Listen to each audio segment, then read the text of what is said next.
غیرت کے اوپر نعوذ باللہ تعالیٰ ایک سوالیہ نشان جو ہے وہ سوالیہ نشان اٹھتا ہے اور لگتا ہے جس انداز سے روافض اس واقعے کو بیان کرتے ہیں. اور یہ واقعہ کس انداز سے بیان کرتے ہیں؟ ایک تو اس انداز سے کہ سیدہ فاطمہ الزہرا رضی اللہ تعالیٰ عنہ کے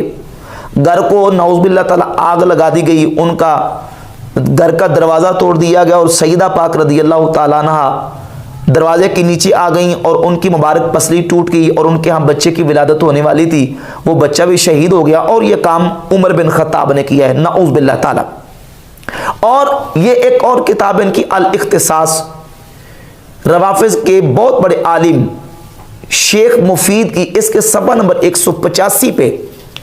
واقعہ شیخ مفید نے اس طرح بیان کیا کہ سیدہ فاطمہ رضی اللہ تعالیٰ عنہ ابو بکر کے پاس آئیں اور ابو بکر کو آ کے کہا کہ یہ باغ فدق رسول اللہ صلی اللہ علیہ وسلم نے مجھے دے دیا تھا، لہذا یہ مجھے دے دیا جائے. ابو بکر نے لکھ کے دے دیا کہ ٹھیک ہے یہ میں باغ آپ کو دیتا ہوں، آپ یہ میرا لکھا ہوا لے جائیں. اور فدعا بکتاب فکتبہ لہا برد فدق، ایک کاغذ یا کچھ چیز منگوائی جس پر لکھنا تھا، تو ابو بکر نے لکھ کے دے دیا کہ باغ فدق ان کو دے دیا جائے. فخرجت والکتاب معاہا، جب سیدہ وہاں سے نکلی تو وہ لکھا ہوا نوشتہ ان کے ہاتھ میں موجود تھا.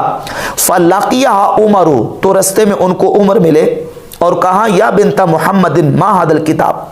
اے محمد صلی اللہ علیہ وسلم کی بیٹی یہ آپ کے ہاتھ میں لکھا ہوا کیا ہے؟ الذی معاکی، جو آپ کے پاس ہے. فقالت، تو آپ نے کہا کتاب کتب علی ابو بکر برد فدق، یہ وہ نوشتہ ہے جو ابو بکر نے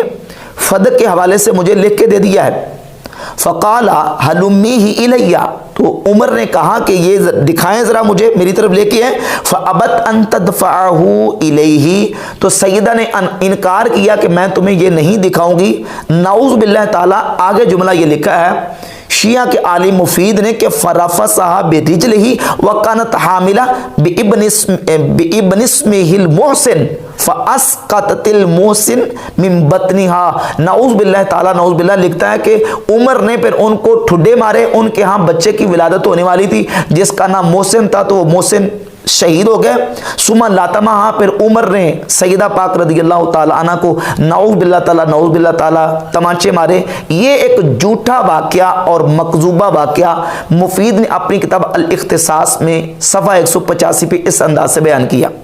ایک طرف یہ کہتے ہیں کہ شیخ مفید نے الاختصاص کا صفحہ 185 پہ لکھا کہ سیدہ ابو بکر کے پاس گئیں، ابو بکر نے لکھ کے دے دیا، تو عمر نے رستے میں نعوذ باللہ تعالیٰ ان کے خلاف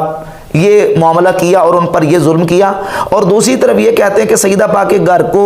آگ لگا دی گئی اور دروازہ توڑ دیا گیا اور دروازے کے نیچے آپ آ گئیں اور آپ کی پسلی مبارک ٹوٹ گئی. اس انداز سے یہ جو نا وہ متضاد قسم کے دعوے کر کے سیدنا عمر فاروق رضی اللہ تعالیٰ عنہ کے خلاف ایک منفی پراپوگنڈا کرتے ہیں. اور اس مہینے کے اندر باقاعدہ طور پہ یہ باقاعدہ طور پہ جلوس اور ریلیاں اور اس طرح سے یہ ایک پورا منظم طریقے سے صحابہ کرام کے خلاف جو ہے نا وہ ایک پراپوگنڈا کرنے کی کوشش کرتے ہیں. اب اس سلسلہ میں تمام پوری دنیا کے رافضی علماء کے اوپر ایک سوال قائم ہوتا ہے، اور وہ سوال یہ قائم ہوتا ہے کہ تم یہ جو دعویٰ کرتے ہو کہ سیدہ پاک رضی اللہ تعالی عنہ کے ساتھ نعوذ باللہ تعالیٰ اس طرح ظلم ہوا، تو مولا علی اس وقت کہاں تھے؟ مولا علی اس وقت کہاں تھے؟ کیا مولا علی رضی اللہ تعالی عنہ پر عقلاً شرعاً عرفاً اخلاقاً یہ ضروری نہیں تھا کہ وہ اپنی زوجہ اور رسول اللہ صلی اللہ علیہ وسلم کی بیٹی حضور کی شہزادی سیدہ فاطمہ الزہرا رضی اللہ تعالی عنہ کی ذات اقدس کا دفاع کرتے؟ کیا ایک شوہر کی غیرت کا تقاضا نہیں ہے کہ اس کی بیوی کے خلاف کو اس انداز سے اس کی بیوی کی انسلٹ اور توہین کرے؟ تو کیا شوہر پر اخلاقاً ضروری نہیں ہے کہ وہ اپنی بیوی کی حرمت کا لحاظ کرے اور پاس کرے اور دفاع کرے؟ کیا مولا علی پر یہ لازم نہیں تھا کہ وہ سیدہ پاک کا دفاع کرتے اور سیدہ رضی اللہ تعالی عنہا کی مدد کرتے؟ مولا علی نے اس موقع پر یہ کیوں نہیں کیا؟ کیا بنو ہاشم پر لازم نہیں تھا؟ کیا رسول اللہ صلی اللہ علیہ وسلم کے خاندان کے افراد اس وقت موجود نہیں تھے؟ بلکہ نبی کریم علیہ الصلوۃ والسلام کے تمام صحابہ جتنے اس وقت وہاں موجود تھے، کیا ان پر لازم نہیں تھا؟ چلیں صحابہ کی بات تو ایک سائڈ پہ رہے، کیونکہ صحابہ کے بارے میں تو ان کا یہ عقیدہ اور نظریہ یہ ہے کہ نعوذ باللہ تعالیٰ نبی کریم علیہ الصلوۃ والسلام کی دنیا سے پردہ کرتے ہی 4 مسلمان باقی بچے تھے، باقی سارے مرتد ہو گئے تھے۔ معتبر کتابوں کے اندر لکھا ہے، روافض کی معتبر کتابوں کے اندر، القافی کے اندر رجال کشی کی جلد 1 صفحہ 26-27 پہ، تفسیر قمی جلد 1 صفحہ 141 پہ، الاختصاص شیخ مفید کی صفحہ نمبر 6 پہ، حیات القلوب ملا باقر مجلسی کی یہ جلد نمبر 2 صفحہ نمبر 923 پہ، اور عین الحیات کے صفحہ 3 پہ، حق الیقین تفسیر عیاشی اور بڑی بڑی ان کی کتابوں کے اندر یہ بات موجود ہے کہ نعوذ باللہ تعالیٰ رسول اللہ صلی اللہ علیہ وآلہ وسلم کے وصال اقدس کے بعد 3 یا 4 مسلمان باقی بچے تھے، باقی سارے مرتد ہو گئے تھے۔ صحابہ کے بارے میں تو تم یہ نظریہ رکھتے ہو کہ صرف 3-4 مسلمان باقی مرتد ہو گئے تھے، جو 4 باقی بچے تھے کیا انہوں نے سیدہ پاک کا دفاع کیا؟ کیا مولا علی نے دفاع کیا؟ کیا مولا علی پر عقلاً شرعاً عرفاً اخلاقاً ضروری اور واجب نہیں تھا؟ تو مولا علی نے دفاع کیوں نہ کیا؟ تو نتیجہ یہ نکلتا ہے کہ یہ واقعہ ہوا ہی نہیں ہے، یہ جھوٹ گڑا گیا ہے، یہ افسانہ گڑا گیا ہے، صرف صحابہ کرام علیہ رضوان کے مقام و مرتبے کو ڈیگریڈ کرنے کے لیے اور ان کے خلاف ایک منفی اپنی جو پروپیگنڈا ہے اور اپنی سازش ہے اس کو پایہ تکمیل تک پہنچانے کے لیے۔ حقیقت اس کے بالکل برعکس ہے، ایسا ہوا ہی نہیں ہے۔ اب اس کے لیے انہوں نے ایک بہانہ گڑھا ہے اور ایک جھوٹا واقعہ اور گڑھ لیا، کیونکہ ایک جھوٹ کو چھپانے کے لیے 100 جھوٹ بولنے پڑتے ہیں۔ وہ یہ گڑھا کہ اصل میں مولا علی نے سیدہ پاک رضی اللہ تعالیٰ عنہ کا دفاع اس لیے نہیں کیا کہ مولا علی کو نبی کریم علیہ الصلوۃ والسلام نے ان کو وصیت کی تھی اور ان سے یہ عہد لیا تھا، معاہدہ کیا تھا کہ آپ نے تلوار نہیں اٹھانی، چاہے بیت اللہ کی حرمت کو پامال کر دیا جائے، چاہے قرآن مجید کے نعوذ باللہ ٹکڑے ٹکڑے کر دیے جائیں، چاہے تمہاری عزت اور حرمت کو پامال کیا جائے، تم نے تلوار نہیں اٹھانی۔ چونکہ نبی علیہ الصلوۃ والسلام نے ان کے ساتھ یہ معاہدہ کیا تھا کہ تم نے تلوار نہیں اٹھانی، تو اس لیے مولا علی نے تلوار نہیں اٹھائی۔ اب یہ ایک جھوٹا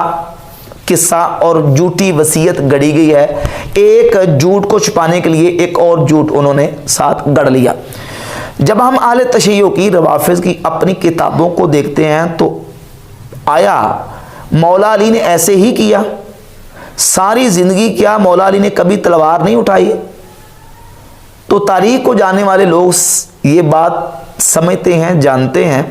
کہ مولا علی رضی اللہ تعالیٰ عنہ نے تلوار بھی اٹھائی، باقاعدہ جنگیں کی، جنگ جمل ہے، جنگ صفین ہے، جنگ نہروان ہے، باقاعدہ جنگیں کی ہیں۔ مولا علی نے باقاعدہ جنگیں کی ہیں، تلوار بھی اٹھائی ہے۔ پھر وہ کہتے نہیں جی وہ اصل میں نا وصیت یہ تھی کہ خلفائے ثلاثہ کے خلاف تلوار نہیں اٹھانی، ابو بکر عمر اور عثمان کے خلاف تلوار نہیں اٹھانی، یہ وعدہ کیا گیا تھا۔ اس سلسلے میں میں آپ کے سامنے روافض ہی کی کتابوں سے چند وہ حوالہ جات پیش کروں گا جس سے یہ بات بالکل واضح ہوگی اور ان کے اس گڑی ہوئی وصیت اور گڑے ہوئے واقعے کی بھی تردید ہو جائے گی کہ یہ بات بھی گڑی ہوئی ہے۔ کیوں؟ اس لیے کہ یہ کتاب رجال کشی، اس کی جلد نمبر 1 صفحہ نمبر 288 پہ موجود ہے۔ مولا علی فرماتے ہیں لما رأیت امرا منکرا اوقدت ناری ودعوت قمبرا، فرماتے جب بھی میں کوئی بری چیز دیکھتا ہوں تو میں آگ کو جلاتا ہوں، ودعوت قمبرا، اور کمبر کو بلاتا ہوں۔ انی اذا ابصرت شیئا منکرا اوقدت ناری ودعوت قمبرا، جب بھی کوئی بری چیز میں دیکھتا ہوں تو میں آگ کو جلاتا ہوں اور کمبر کو بلاتا ہوں، یعنی میں اس کو آگ میں ڈال دیتا ہوں جو کوئی برا عقیدہ اور کفریہ عقیدہ یا اس طرح کی کوئی چیز لے کے آتا ہے۔ یہ ملا باقر مجلسی کی کتاب ہے بہار الانوار، صفحہ نمبر 270 اور 71 پہ یہ واقعہ موجود ہے کہ حضرت عمر رضی اللہ تعالی عنہ نے سیدنا عباس ابن عبد المطلب رضی اللہ تعالیٰ عنہ کے گھر کا جو مکان کا پرنالہ تھا میزاب، اس کو اکھیڑ دیا، کیونکہ وہ پانی وہاں چھت پہ چڑھ کے کوئی لونڈی نہائی تو اس کے نہانے کا یا کپڑے دھونے کا پانی وہ مسجد کے نمازیوں پہ یا مسجد میں آ کے گرا، تو سیدنا عمر رضی اللہ تعالیٰ نے وہ میزاب اکھیڑ دیا۔ حضرت علی کو پتہ چلا، یہ شیعہ روایت کے مطابق مولا علی کو پتہ چلا تو مولا علی نے آ کے دوبارہ اس میزاب کو لگایا۔ وقال علی علیہ السلام، اور حضرت علی نے آ کے کہا لئن قلعہ قالع لأضربن عنقہ وعنق الآمر لہ بذالک، فرمایا کہ نبی کریم علیہ الصلوۃ والسلام اس صاحب قبر اور صاحب منبر کی قسم، ان کے حق کی قسم، میں اس شخص کی گردن اڑا دوں گا جس نے اس مزاب اور پرنالے کو دوبارہ اکھیڑا یا اس کو اکھیڑنے کا حکم دیا۔ تو یہ واقعہ تو بتا رہا ہے کہ مولا علی کے بارے میں یہ جو دعویٰ کیا گیا کہ وصیت کی تھی کہ آپ نے تلوار نہیں اٹھائی، مولا علی تو فرما رہے کہ میں اس کی گردن اڑا دوں گا، مولا علی تو فرما رہے کہ میں آگ کو جلاتا ہوں اور قمبر کو بلاتا ہوں، اس کو جلا دیتا ہوں، ساڑ دیتا ہوں، کوئی امر منکر میں اگر دیکھتا ہوں۔ اور پھر حضرت عمر کے حوالے سے انہی کی کتابوں کے اندر یہ حیات القلوب مولا باقر مجلسی کی جلد نمبر 2 کے صفحہ نمبر 563 اور 64 پہ لکھا ہے کہ حضرت عمر نے ایک دن حضرت علی کو رستے میں دیکھا تو ایک واقعہ بیان کیا کہ حضرت علی کی اس وقت سے میرے دل میں ڈر اور خوف اس وقت سے موجود ہے جب سے جنگ احد ہوئی ہے، جب ہم جنگ احد میں بھاگ رہے تھے تو علی تلوار لے کے آگے اور کہا کہ میں دشمنوں کو مارنے سے پہلے تمہیں ماروں گا جو تم بھاگ رہے ہو، تو لہذا واپس آ جاؤ۔ تو اس وقت سے لے کر آج تک علی کی ہیبت اور علی کا خوف میرے دل میں موجود ہے۔ حیات القلوب میں مولا باقر مجلسی تو واقعہ یہ لکھ رہا ہے کہ حضرت علی کا دل میں حضرت عمر کے خوف تھا، ڈر تھا، آخر وقت تک اپنی خلافت تک بھی ڈر تھا، تو وہ حضرت علی کی موجودگی میں یہ عمل کیسے کر سکتے ہیں؟ پھر حضرت علی نے تلوار اٹھائی ہے کہ نہیں اٹھائی، یہ الاحتجاج طبرسی کی کتاب ہے، ان کا مشہور عالم ہے شیعہ کا، اس کی جلد نمبر 1 کے صفحہ نمبر 242 پہ یہ موجود ہے کہ حضرت علی نے ایک دن خالد بن ولید کو پکڑ لیا، فَأَخَذَهُ عَلِيٌّ علیہ السلام فَجَلَدَ بِهِ الْأَرْض، تو علی پاک نے خالد کو پکڑ کے زمین پر دے مارا، فَاجْتَمَعَ النَّاسُ عَلَيْهِ فَقَالَ عُمَرُ يَقْتُلُهُ وَرَبِّ الْكَعْبَةِ، علی نے جس وقت خالد بن ولید کو پکڑا اور مارا تو لوگ جمع ہو گئے، تو عمر نے کہا رب کعبہ کی قسم یہ علی خالد کو قتل کر دے گا، اور لوگوں نے پھر منتیں سماعتیں کر کے نبی کریم علیہ الصلوۃ والسلام کا وسیلہ دے کے حضرت علی سے کہا، تو حضرت علی نے پھر حضرت خالد بن ولید کو چھوڑ دیا۔ کتابیں تو یہ کہہ رہی ہیں کہ حضرت علی نے تلوار بھی اٹھائی، اور پھر یہ مولا باقر مجلسی کی کتاب ہے حق الیقین، اس کے اندر تو باقاعدہ اس نے واقعات کتنے واقعات نقل کیے ہیں، صفحہ نمبر 266 اور 267 پہ، صفحہ 66 پہ واقعہ کے پاس حضرت امیر علیہ السلام بیتاب شد و برجست و گریبان ملعون را گرفت و بر زمین زد و بینی شرا شکست، نعوذ باللہ تعالی۔ حضرت عمر کے حوالے سے لکھا کہ حضرت علی نے ایک موقع پر عمر کو پکڑ لیا اور پکڑ کے اس کا گریبان پکڑا، اور اس ملعون، نعوذ باللہ حضرت عمر کو ملعون لکھا ہے کہ حضرت عمر نعوذ باللہ ان کے بارے میں کہتا ہے کہ اس ملعون کو پکڑا اور زمین پہ دے مارا اور عمر کی ناک توڑ دی، و گردنش را پیچید و خاص اورا بکشد، اور عمر کی گردن کو پکڑ کے موڑا، اور وہ چاہتے تھے کہ اس کو مار ڈالیں، لیکن پھر حضرت عمر کو علی نے چھوڑ دیا۔ اور پھر اسی طرح صفحہ نمبر 267 پہ لکھا کہ خالد شمشیر خود را حوالہ آ حضرت کرد، حضرت ہما شمشیر از دست او گرفت و خاص بر او زند، او حضرت را قسم داد و حضرت شمشیر را انداخت، یعنی حضرت علی نے تلوار پکڑی اور تلوار پکڑ کے خالد بن ولید کا سر قلم کرنے ہی لگے تھے کہ خالد نے آگے معافیاں مانگنی شروع کر دی، اور خالد نے معافی مانگی تو پھر حضرت علی نے جو نا وہ اس کو چھوڑ دیا۔ یہ سارے واقعات روافظ کی کتابوں کے اندر موجود ہیں۔ سوال یہ پیدا ہوتا ہے کہ تمہارے دعوے کے مطابق، تمہاری کتابوں کے مطابق، اگر مولا علی رضی اللہ تعالیٰ عنہ وہ خالد بن ولید کو پکڑ سکتے ہیں، نعوذ باللہ حضرت عمر کو مار سکتے ہیں، اور دیگر تلوار کے ساتھ جو ہے وہ اپنے دشمنوں کے ساتھ مقابلہ کر سکتے ہیں، تو مولا علی رضی اللہ تعالیٰ عنہ نے سیدہ فاطمہ الزہرا رضی اللہ تعالیٰ عنہ کا بدلہ کیوں نہیں لیا؟ سیدہ پر اگر نعوذ باللہ اس طرح ظلم ہوا تھا تو مولا علی نے ان کا دفاع کیوں نہیں کیا؟ یہ اس بات کی واضح دلیل ہے کہ واقعہ ہوا ہی نہیں۔ اور پھر سب سے بڑا حوالہ اس سلسلہ میں یہ مولا علی کی طرف منسوب خطبات ہیں، نہج البلاغہ، نہج البلاغہ کا خطبہ نمبر 3 ہے جس کو خطبہ شکشکیہ کہا جاتا ہے، صفحہ نمبر 88 پہ۔ اس کا ترجمہ پڑھ کے سناتا ہوں کہ لکھا کہ میں نے خلافت کے آگے پردہ لٹکا دیا اور اس سے پہلو تہی کر لی اور سوچنا شروع کیا کہ اپنے کٹے ہوئے ہاتھوں سے حملہ کروں یا اس سے بیانک تیرگی پر صبر کر لوں جس میں سن رسیدہ بالکل ضعیف اور بچہ بوڑھا ہو جاتا ہے۔ اصل میں اس میں یہ لکھا کہ گویا کہ حضرت علی یہ کہہ رہے تھے کہ چونکہ میرے پاس اس وقت انصار و عوان و آیان موجود نہیں ہیں میرے ساتھ بدر کرنے والے، تو اس لیے چونکہ گویا کہ میں کٹے ہوئے ہاتھوں کے ساتھ ہوں، اس لیے میں ان کے خلاف جو نا وہ تلوار نہیں اٹھا سکتا۔ اور انہی کتابوں کے اندر یہ ملا بکر مدرسی کی حق تھوڑی یقین ہے، اس کے صفحہ نمبر 288 بھی لکھا کہ مولا علی فرماتے ہیں اگر میرے پاس 40 ایسے افراد ہوں جو باوفا ہوں تو میں تلوار لے کے ابو بکر کے خلاف کھڑا ہو جاؤں۔ تو وہ وصیت والی بات کہاں گئی؟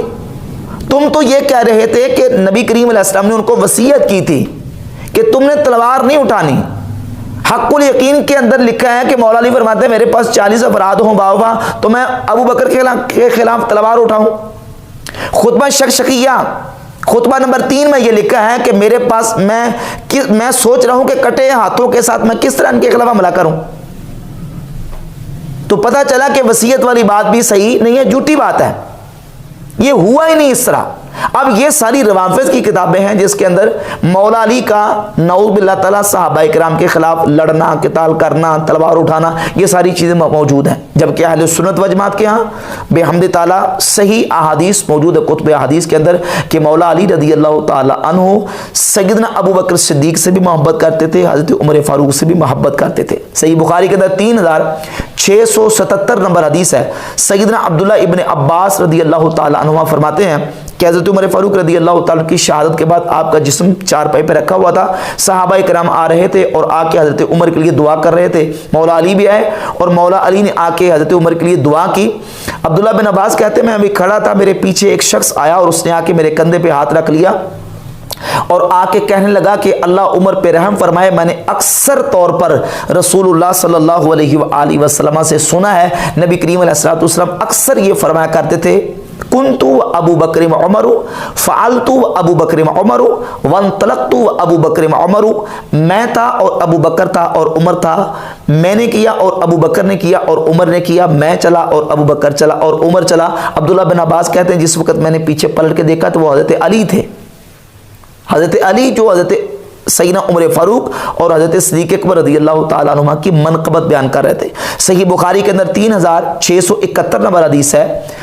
محمد ابن حنفیہ مولا علی کے بیٹے نے آپ سے پوچھا ابو جان یہ بتائیں کہ نبی کریم علیہ السلام کے بعد کون ہستی سب سے افضل ہے؟ تو حضرت علی نے فرمایا کہ ابو بکر۔ کہتے ہیں میں نے پوچھا ان کے بعد؟ تو کہا کہ ان کے بعد حضرت عمر۔ تو مولا علی تو ان کی شان بیان کر رہے ہیں۔ جامع ترمذی کتاب المناقب میں حدیث موجود ہے، مولا علی کہتے ہیں کہ میں نبی کریم علیہ السلام کی بارگاہ میں موجود تھا، ابو بکر اور عمر آئے تو نبی کریم علیہ السلام نے فرمایا کہ اے علی یہ جو دونوں آ رہے ہیں یہ جنتی نوجوانوں اور بوڑھوں کے سردار ہیں، نبیوں اور رسولوں کے بعد ان کو خبر نہیں دینی۔ حضرت علی تو ابو بکر عمر کی شان بیان کر رہے ہیں۔ مسند احمد ابن حنبل کی پہلی جلد میں امام احمد ابن حنبل حدیث نمبر 1058 اور 1062 لے کے ہے کہ مولا علی فرماتے ہیں کہ رسول اللہ صلی اللہ علیہ وآلہ وسلم کی وصال اقدس کے بعد ابو بکر صدیق حضور کے خلیفہ بنے، انہوں نے حضور کی سنت کے مطابق عمل کیا، اور ابو بکر صدیق کے بعد حضرت عمر خلیفہ بنے اور انہوں نے نبی کریم علیہ السلام کی سیرت کے مطابق اور حضرت ابو بکر کی سیرت کے مطابق عمل کیا۔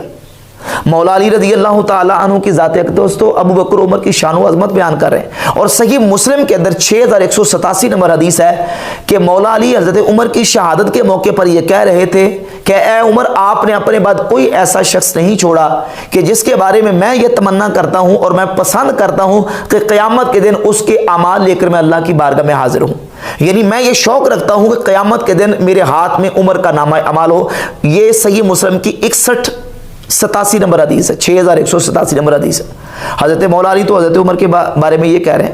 مصنف ابن ابی شیبہ میں حدیث موجود ہے کہ مولا علی اکثر طور پر ایک چادر اپنے پاس لے کے رکھا کرتے تھے، تو کسی نے یہ پوچھا کہ آپ اکثر یہ چادر استعمال کرتے ہیں؟ تو مولا علی رضی اللہ تعالیٰ عنہ نے فرمایا کہ یہ چادر مجھے میرے صدیق، میرے رفیق، میرے دوست عمر نے مجھے ہدیہ اور گفٹ کی ہے، اس لیے میں یہ چادر استعمال کرتا ہوں۔ مصنف ابن ابی شیبہ میں ایک اور روایت موجود ہے کہ سیدنا ابو بکر صدیق رضی اللہ تعالیٰ عنہ نے اپنے وقت وصال یہ لکھا اور صحابہ کرام کو جمع کیا اور کہا کہ میں نے عہدت عہدن، میں نے ایک عہد لکھ دیا ہے، کیا تم اس بات پر راضی ہو؟ تو سب نے کہا ہم راضی ہیں۔ حضرت علی نے کہا میں راضی نہیں ہوں، میں تب راضی ہوں گا اگر آپ نے اس میں حضرت عمر کا نام لکھا ہوگا۔ حضرت عمر کے ساتھ مولا علی کی محبت دیکھیے۔ اور پھر ایک وہ بات میں آپ کے سامنے رکھنے لگا ہوں جو کہ ان روافض کے لیے زہر کا پیالہ پینے کے مترادف ہے،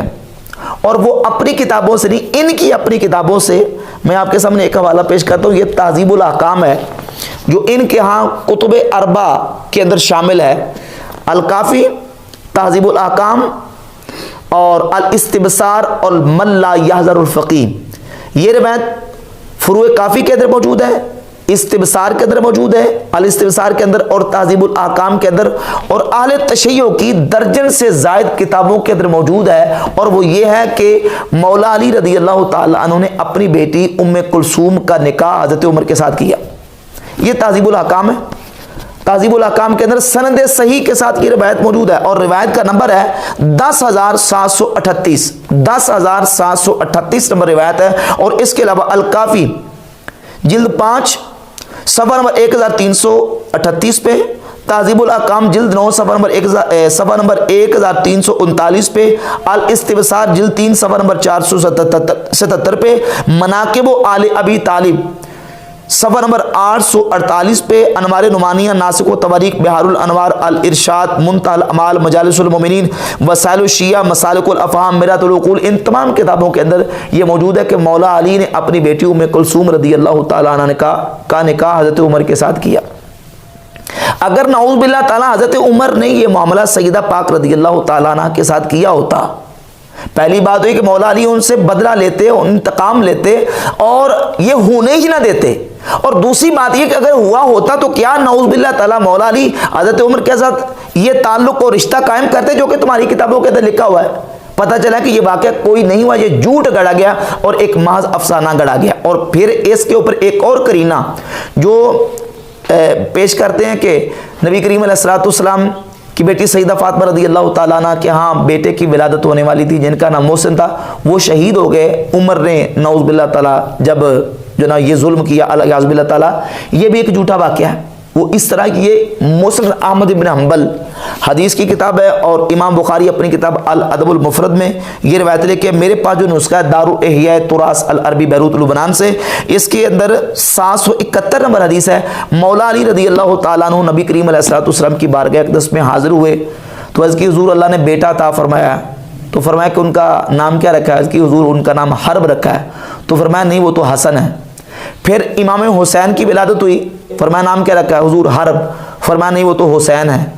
پھر جس وقت حضرت محسن تیسرے بیٹے کی ولادت ہوئی، فرمایا نام کیا رکھا ہے؟ عرض کی یا رسول اللہ ان کا نام میں نے حرب رکھا ہے۔ تو نبی کریم علیہ السلام نے فرمایا بل ہوا محسن، بلکہ وہ تو محسن ہے۔ سمیتہم باسماء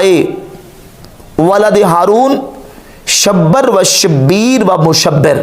نبی کریم علیہ السلام نے فرمایا میں نے علی تمہارے تینوں بیٹوں کے نام ہارون کے بیٹوں یعنی ہارون علیہ السلام کے بیٹوں شبر، شبیر اور مشبر کے نام پر رکھے ہیں، یعنی حسن، حسین اور محسن۔ تو حضرت محسن جو سیدہ فاطمہ رضی اللہ تعالی عنہ کے تیسرے شہزادے تھے، ان کا نام خود رسول اللہ صلی اللہ علیہ وآلہ وسلم نے رکھا۔ وہ نبی کریم علیہ السلام کی ظاہری حیات طیبہ میں پیدا ہو چکے تھے، ان کی ولادت ہو چکی تھی۔ اب حضرت محسن کا اس واقعے کے ساتھ تعلق جوڑنا، یہ بات بھی اس واقعے کے جھوٹا ہونے کی بین اور واضح دلیل ہے۔ تو یہ بالکل ایک قصہ گڑھ کے سیدنا عمر فاروق رضی اللہ تعالیٰ عنہ کے خلاف ایک منفی سازش اور روافض کا پراپوگنڈا ہے۔ بحمد تعالیٰ حق اور دلائل کے ساتھ یہ بات بالکل واضح ہے کہ مولا علی حضرت عمر کے ساتھ محبت کرتے تھے اور حضرت عمر مولا علی کے ساتھ محبت کرتے تھے۔